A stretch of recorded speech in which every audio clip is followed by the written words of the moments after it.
திருவள்ளூர் மாவட்டம் திருமூலைவாயில் சுதர்சன் நகர் பகுதியில் தின்னர் தயாரிக்கும் நிறுவனத்தில் பயங்கர தீ விபத்தானது ஏற்பட்டிருக்கிறது. அண்மை தகவலாக பார்த்துக் கொண்டிருக்கிறோம். கூடுதல் விவரங்களை எமது செய்தியாளர் சிவகுமார் வழங்க கேட்கலாம். வணக்கம் சிவகுமார், இந்த தீ விபத்துக்கான காரணம் என்னவாக இருக்கிறது? கூடுதல் விவரங்கள். வணக்கம் திவ்யா. திருமூலைவாயில் தின்னர் தயாரிக்கும் நிறுவனத்தில் பயங்கர தீ விபத்தானது ஏற்பட்டிருக்கிறது. இந்த தீ விபத்தின் காரணமாக அருகாமையில் இருக்கக்கூடிய தனியார் பள்ளியிலும் இந்த தீயானது பரவும் அபாயமும் நிலவி வருகிறது.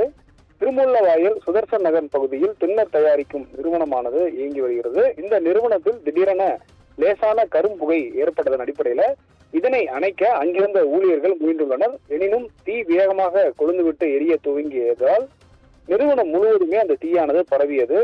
இந்த நிறுவனத்தில் தின்னர் கெமிக்கல் இருப்பதன் காரணமாக தீ அதிக அளவில் எரியவும் துவங்கி இருக்கிறது. இதன் காரணமாக வானுயர கரும்புகையானது எழுந்து அந்த இடம் முழுவதுமே தீயால் சூழப்பட்ட நிகழ்வானது காணப்பட்டது.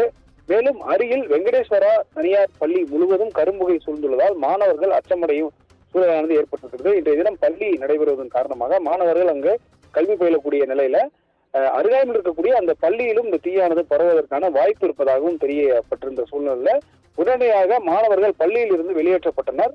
இதனால் அப்பகுதி முழுவதுமே பரபரப்பான ஒரு சூழலானது காட்சிப்படுத்தப்பட்டது. இதையடுத்து சம்பவ இடத்திற்கு விரைந்து வந்த ஆவடி அம்பத்தூர் தீயணைப்பு வீரர்கள் சுமார் 15க்கும் மேற்பட்டோர் தண்ணீரை பீச்சி அடித்து தீயை கட்டுக்குள் கொண்டு வர போராடி வருகின்றனர்.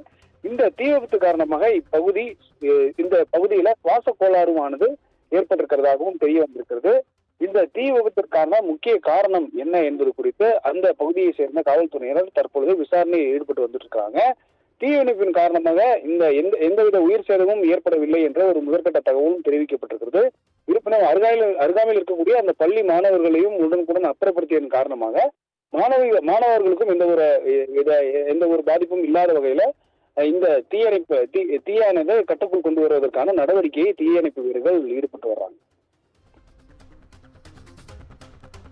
கூடுதல் விவரங்களுக்கு நன்றி சிவகுமார்.